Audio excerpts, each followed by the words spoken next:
Peter B. Collins. Peter B. Collins, news and comment. It's Monday, December 2nd, 2019. Hope you had a great break for Thanksgiving. We did. A lot of wild weather here on the West Coast and across the United States. So I hope it didn't hamper your activities or leave you trapped somewhere, like at an airport. Well, I'm astounded by the lead story I am selecting for today's News and Comment podcast. It's published today in the New York Times. The headline reads, Assange to testify on being recorded in embassy in London. Now, I think it's an important story, but it runs 3.5 pages when I printed it out on 8.5 by 11 paper, and not until you get to near the bottom of page 3 do you learn the critical facts here. And in journalism terms, that's called burying the lead. And in this case, the lead is buried to the point where the average reader would be completely unaware. So, the story is something that we have sketched for you before, that sometime in the past couple of years, before Julian Assange was ejected from the Embassy of Ecuador in London, where he had been granted asylum, the Ecuadorian authorities signed a contract with a Spanish surveillance company. They installed new video cameras, including cameras with microphones located in the bathrooms. And so Assange, suspecting that he was under constant surveillance, sometimes held meetings in the lavatories. And now recordings have surfaced that show that even when he ran the water and played the radio and did other things so he could try to have a conversation that wasn't picked up by the spooks, well, the spooks had better equipment and they were able to hear much of what he and his visitors were saying. But the stunning part of this story is who paid for the surveillance, and that's what the New York Times elected to bury on page 3 of my printout of this story. Because it turns out that Trump's biggest single donor, casino operative and extreme Zionist American, the owner of the Las Vegas Sands, Sheldon Adelson, paid for the Spanish company and its CEO travel to Las Vegas about twice a month with CDs and hard drives with that information. Now, this is another remarkable case where the Trump administration has used freelancers, volunteers, cronies who are intimate with the president to some extent to do what would be the official business of the United States. Now, I don't support the CIA spying on Julian Assange at a foreign embassy in London. It violates a number of laws, standards, and it's in very poor taste. But the idea that Trump would outsource this because I guess he doesn't trust the deep state to do the work that it is intended to do, even if I don't approve of it.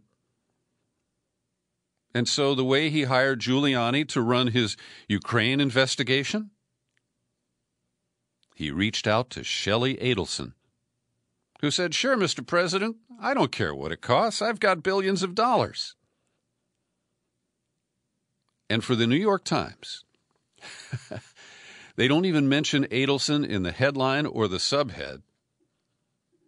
They don't raise any issues about parallels to Ukraine. Why? Well, it appears I have to I have to speculate here, but it appears that the editors of the New York Times approve of Trump engaging one of his biggest backers, I believe is the single biggest donor to Trump's campaigns, and asking him to set up a surveillance system. And presumably that was shared with the CIA after it was received by Adelson. Now, this shows the lengths the United States will go to to try to rig the legal system. Who has control over these recordings? Will they be handed to prosecutors for what is expected to be the eventual trial of Julian Assange in an American court under the Espionage Act? This is a very dangerous precedent. And this coverage is beyond contempt. I've linked to it. I encourage you to read this and criticize it yourselves. It's written in a breezy style. Opens with this: when Julian Assange was living in Ecuador's embassy, someone was spying on him. The question is, who ordered their surveillance? And it's written like a little short story where they get to the answer late in the narrative. This is really bad journalism, and it's bad news, too. Meanwhile, over at Consortium News, they have published a letter signed by at least 61 intellectuals from 16 countries addressed to the Archbishop of Canterbury, respectfully calling on the moral authorities of the United Kingdom to use their influence to obtain immediately the release of Julian Assange, citizen of Australia, from Belmarsh Prison, where he is being unjustly and cruelly incarcerated. Assange is not charged with any crime or even misdemeanor in Britain and has fully served his sentence for a single offense, jumping bail to avoid extradition to the United States via Sweden. He was not and is not charged for any crime in Sweden. The sole charges against him originate in the United States on purely political grounds, aimed at punishing Assange for publication of accurate information provided by informed sources. It is quite clear in their current treatment of Assange, the United Kingdom is debasing itself as a mere instrument of political repression exercised by the United States. The current imprisonment of Assange is a blot on the nation's judicial system, a disgrace to British decency. This scandal may be largely hidden today, but will surely emerge in history unless measures are taken immediately by the highest representatives of the British people to correct this major injustice. And we ask you to respectfully transmit this message to Her Majesty, Queen Elizabeth II. Now back to the New York Times and its incredible reporting on Assange. Their Sunday single editorial is headlined, "Who Will Tell the Truth About the Press?" And the editors make a legitimate attack on Donald Trump for his repeated attacks on the media. 600 times he has tweeted out claims of fake news. Now, I deplore Trump in his, and they cite Hitler, how the Nazis came up with a phrase called Lügenpresse, which is translated as lying press. And unfortunately, this has similarities to the suppression of the media, the news organizations in Nazi Germany. But this editorial makes no comment about the failures of the corporate media led by the New York Times, by the way they have reduced their standards because Trump, because Russia. They have declined in their standards of reporting. They use anonymous sources. They use documents that they haven't seen, that somebody read to them over the phone. They were doing it again just last week. And so, as the corporate media has debased itself and has used tabloid tactics against this despicable president, I cannot, embrace this message from the New York Times until they engage in some sort of self-examination and acknowledge at least some of their failures. I won't hold my breath on that. So I do apologize to the people of London and Great Britain, because by the time this podcast is heard in London, Trump will have arrived, and we do apologize. He brings a stench with him. He's coming to stink up the NATO meetings. And, as you know, I believe that NATO is adrift. We're seeing leaders like Macron of France and Merkel of Germany offer very divergent visions for the future of NATO. And I believe that it's just an extension of the U.S. military that we use at our convenience. It really has little resemblance to its original mission following World War II. So I don't expect much to come out of this except more fractured international relations, more bruising of American allies. They've already acknowledged that some of the countries are going to chip in more money, as Trump has been complaining about. But the challenge by Turkey, buying weapons from Russia, engaging in unapproved actions in Syria that have rankled members of NATO, they're serious issues, and I don't know if they will be actually confronted at this meeting. So on his way to Britain, Trump hit the he hit the Twitter box over and over again, and in one of them he tweeted out new tariffs aimed at Brazil and Argentina. And he is imposing tariffs on steel and aluminum from those countries. And this just widens the trade war. Stock market was off by at least 1% today in reaction to this.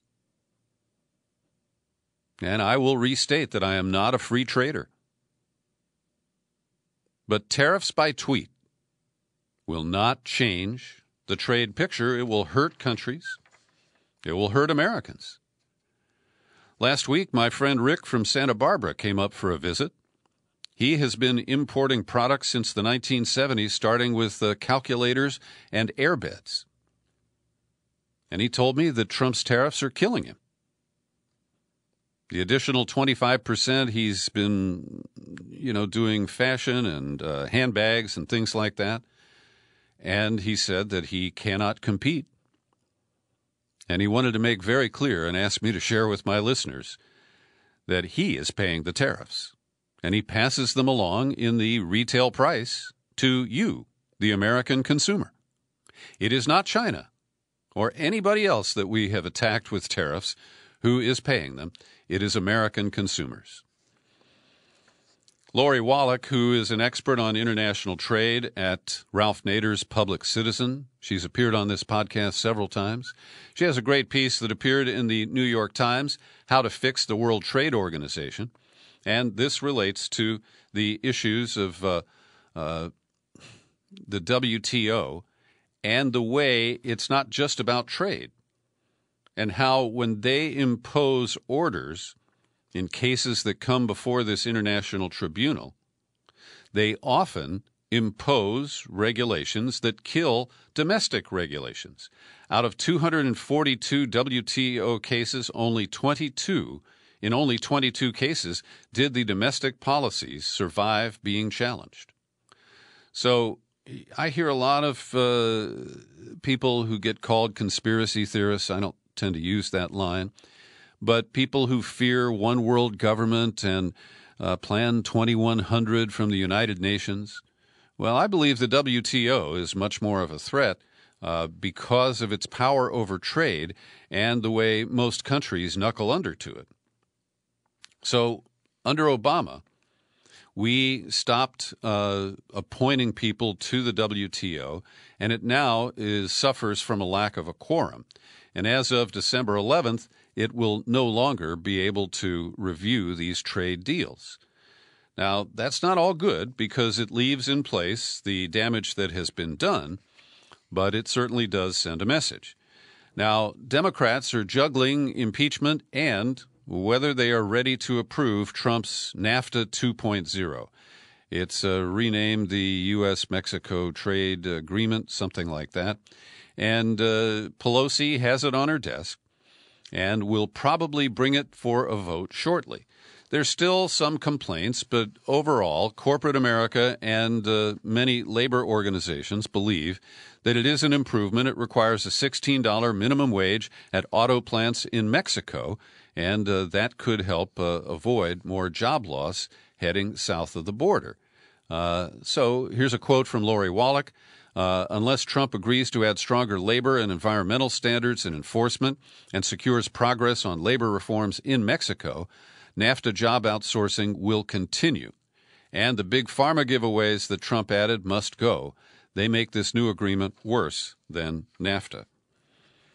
Good article at The Intercept today under the byline of Rachel Cohen. She points out that as Pelosi gets ready to deliver a victory to Trump in passing the new trade law, there is an important bill for organized labor in this country that has been sitting on her desk for some time now. It's the Protecting the Right to Organize Act, the most comprehensive rewrite of U.S. labor law in decades. It would eliminate right-to-work laws. I call those right-to-work-for-less laws. Impose new penalties on employers who retaliate against organizing. Crack down on worker misclassification. And establish new rules so that employees cannot delay negotiating collective bargaining contracts. So it's got enough votes to pass in the House, but Pelosi has been sitting on it. So if you feel like blowing in a call to the Speaker's office, I think that is a worthwhile issue to address. Open letter written and published at The Guardian today with a number of people speaking up on behalf of democracy in Bolivia. We, the undersigned, call for Bolivia's democratic institution and processes to be respected. It's really an attack on the intervention of the Organization of American States, which joined forces with the United States in claiming that the October 20 election was rigged, and therefore they need a new one, and Morales is not the president of Bolivia anymore. The problem is that his term doesn't expire until January, and nobody argues about that, right? But he has been removed by a Catholic, right-wing, racist minority of wealthy people. And the coup is a coup, even if we don't call it that in U.S. media and political circles. So the letter says, we call upon the OAS to retract its misleading statements about the election, which have contributed to the political conflict, served as one of the most used justifications for the military coup. We ask the U.S. Congress to investigate this behavior of the OAS and to oppose the military coup. Is there a Democrat who will stand up and say that? Well, I hope so. I found more yellow journalism in Sunday's New York Times, a front-page article about hunger that is leading to students not going to school. And I believe that the reporting is accurate. I think there are problems because of the economy in Venezuela. And here's how the New York Times explains it. It is a major embarrassment for the self-proclaimed socialist government, which has long preached social inclusion. The situation is in sharp contrast to countries that Venezuelan leaders hold up as role models like Cuba and Russia. Students began skipping school in Venezuela shortly after President Nicolas Maduro came to power in 2013. A fall in the price of the country's main export, crude oil, combined with Maduro's ill-timed effort to double down on price and currency controls, sent the economy into a recession from which it has not yet emerged. Not a single word here about the United States-led sanctions that have led to, by independent reports, as many as 40,000 deaths in 2018 alone. Not a word.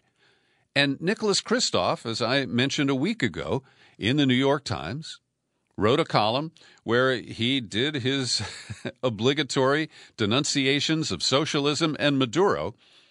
But in between it all, he said, I think American sanctions are causing people to die in Venezuela.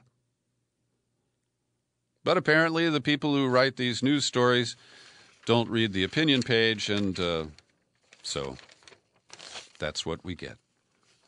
Every day I pause for a minute to thank the people who support my work here at the Peter B. Collins Podcast with your subscriptions. People like the fine folks at DGL Engraving, Julie Dupree, Joe Clarici, Carl Howard. They each kick in $5 or $10 a month, and I invite you to do it too. I need your support to pay the bills and keep the operation going. So just drop by peterbcollins.com, click on menu, click on Become a Subscriber. You'll hit the sign-up page, and it's easy to choose a level of support that's comfortable for you. And I always like to give out my P.O. box in case you don't like PayPal and you want to send me a check or cash or money order, whatever you like, in the U.S. mail. American currency is preferred. My address is Box 150-660, San Rafael, California, zip code 94915. By now, you know that Trump made a secret flight to Afghanistan to visit some American troops, and he also had a brief meeting with President Ashraf Ghani. But he surprised everybody, including the Taliban, by declaring that the Taliban is ready to declare a ceasefire. Now, it was Trump who killed the negotiations back in September, and even at that point, we didn't have the leverage to get the Taliban to agree to a complete ceasefire. And now Trump imagines he can concoct this out of thin air. The Taliban seems surprised by Mr. Trump's declaration, says the New York Times.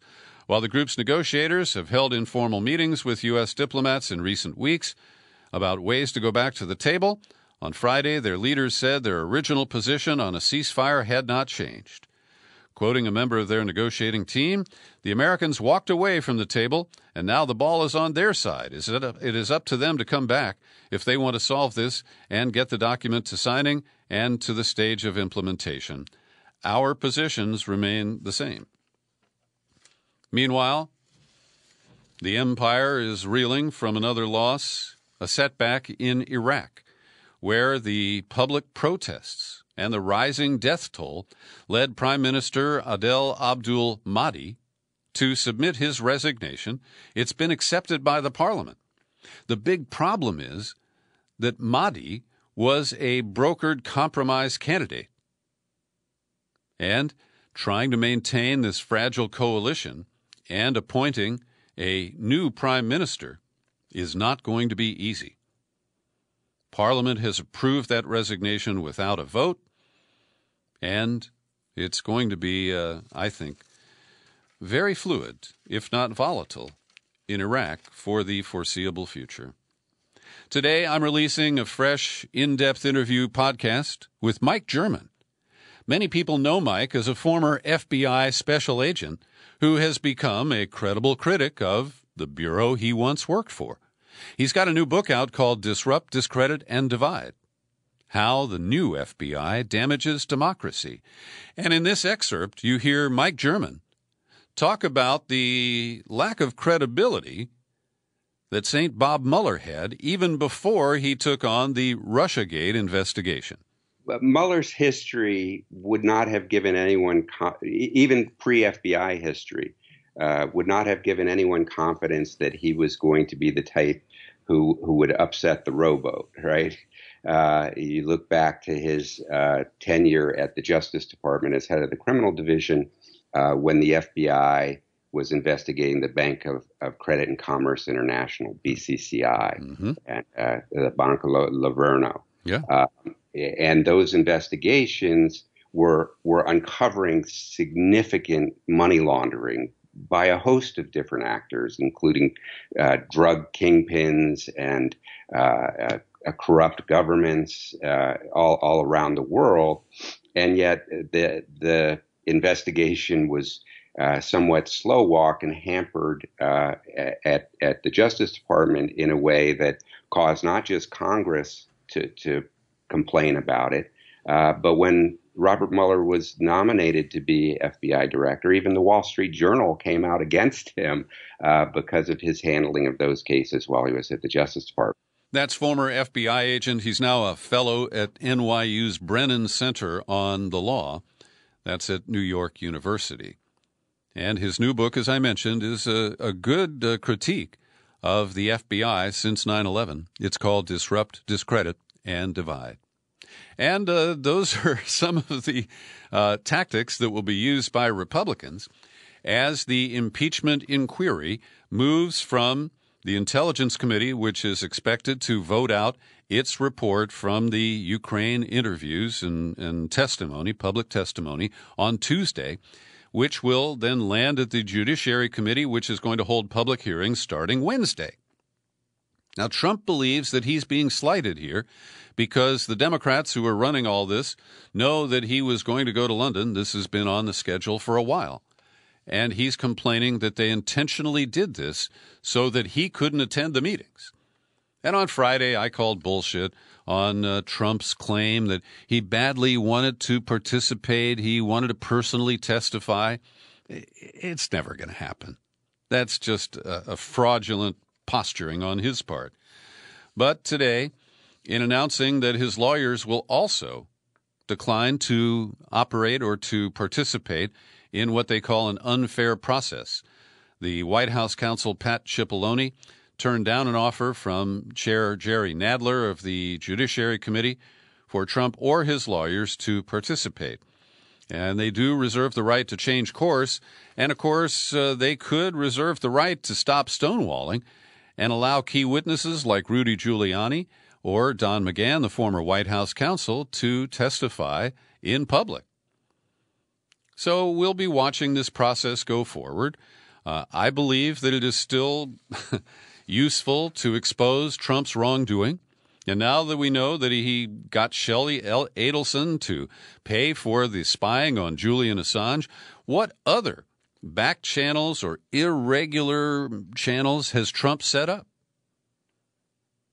But we still have a problem that the Republicans are holding firm.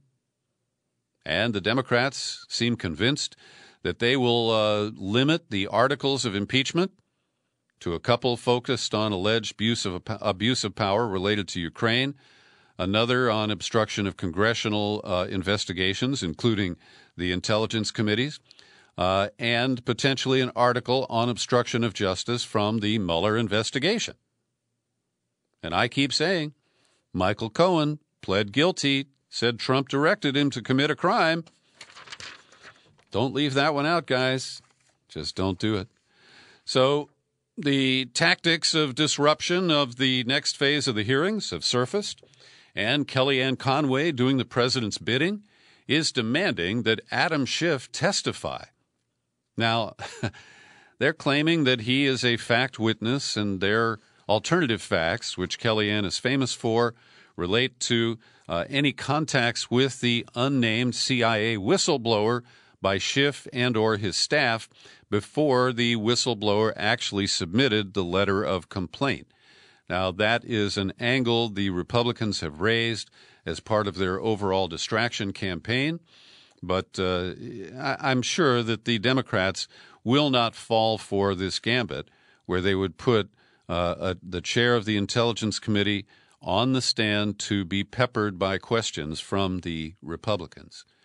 Rudy Giuliani is threatening a libel suit against Steve Hilton, who is an anchor on Fox News. That's because Steve Hilton called for the president to dump Giuliani and calling him an unethical disaster. Now, Giuliani fired back on Twitter, "Lawyers tell me Steve Hilton is a wild card and I should sue him for libel. He recklessly disregarded the truth." Well, this is just silly stuff, because what this guy has said are his opinion. Giuliani is a public figure, and he cited the language of the law that you have to recklessly disregard the truth. Well, I don't think that nexus has been crossed.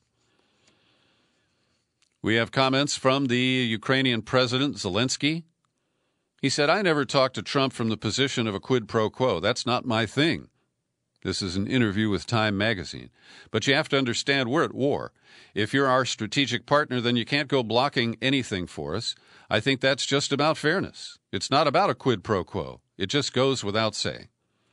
So we're also hearing that the Trump campaign has issued notice to Bloomberg News that their reporters will not be given access and credentials for the Trump campaign.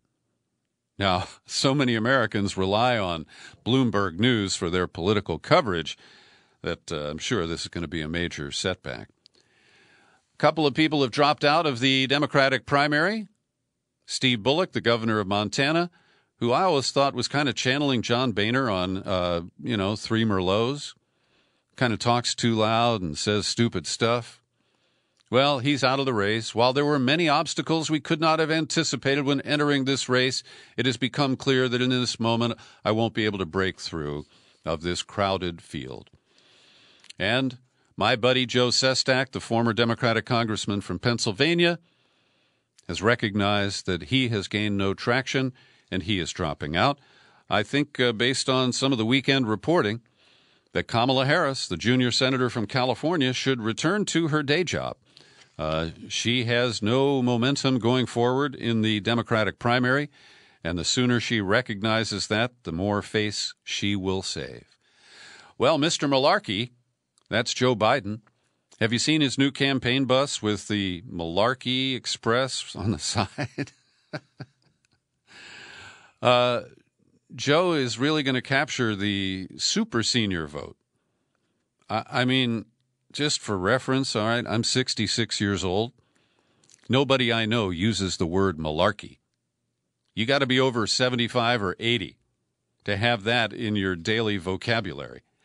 Anyway, The Guardian does a good job today of pointing out some of Joe's self-created malarkey, because as he goes into Iowa and other upcoming primary or caucus states, he's promising to fix the student loan problem, but not to the extent that Warren and Sanders talk about. He wants to reduce it, not eliminate it. Well, as The Guardian points out, it was back in 2005 when the Republicans had a bill to tighten the bankruptcy law, and Joe Biden was one of 18 Democrats who deserted his own party to vote for this bill. Now, primarily he did it because he's from Delaware, and MBNA, one of the biggest credit card issuers in the country, they wanted this bankruptcy bill to be written and passed. And this is like the crack law that Joe Biden authored and was so proud of at the time. And he has ultimately recognized that he helped pack the prisons with nonviolent offenders. When will the public catch up to the incredible baggage of Joe Biden? Interesting piece on the op-ed page of Sunday's New York Times. Conservative columnist Ross Douthat makes a case for Bernie Sanders. He talks about Kamala Harris, whose nosedive is now well known, that she was well suited to accomplish the unification of the Democrats through her female minority professional class identities. And that's not happening. And so he says, take a look at Bernie Sanders. Like other candidates, Sanders' support has a demographic core. Just like Warren depends on very liberal professionals and Biden on older minorities, Bernie depends intensely on the young. But his polling shows an interesting better-than-you-expect pattern, given stereotypes about his support. He does better than you expect with minorities, despite having struggled with them in 2016, with moderate voters and 100,000-plus earners, despite being famously left-wing, and with young women, despite all the Bernie bro business. This pattern explains why in early state polling, Sanders shows the most strength in very different environments, leading Warren everywhere in the latest 538 average, beating Biden in Iowa, challenging him in Nevada, matching Buttigieg, actually outpacing him in New Hampshire, and leading him easily in South Carolina and California. Okay, I'm not going to argue with that. Now, as we've heard, conservatives, from Pete Buttigieg to Amy Klobuchar to, who is that guy, John Delaney? I think he's still running. They're the ones who poo-poo Medicare for all, too expensive, too socialist, it'll never happen, all that stuff. Well, we are learning that health industry lobbyists have assisted state-level lawmakers in publishing op-eds and making comments against single-payer health care. They did it in Montana with State Representative Kathy Kelker and Senator Jen Gross. They did it in Ohio with Senator Steve Huffman. And the Intercept, this is the Washington Post. Jeff Stein has the byline here. They report that the industry is very busy trying to provide talking points to prevent the evils of Medicare for all. And finally today, the new mayor of Chicago had enough of police chief or superintendent Eddie Johnson. He's been on the job for about 3 years, was cruising to retirement at the end of this year. But on October 17th after midnight, the superintendent was found asleep in a parked SUV. Johnson admitted he'd been drinking before he dozed off in his car near his home. but he blamed the episode on medication. Well, today the mayor said, Johnson was intentionally dishonest with me and communicated a narrative replete with false statements regarding material aspects of the incident in the early morning hours of October 17. Had I known all the facts at the time, I would have relieved him of his duties as superintendent then and there. And without explaining, she said that she won't disclose details because they wouldn't be fair to Mr. Johnson's wife or children. Uh-oh. Well, I won't speculate any further. I'll leave that to you, and I will thank you for listening to today's News and Comment podcast. You're free to share it all over the place. You'll find it on YouTube. And I remain Peter B. Collins. Happy trails to you until we meet again. Happy trails.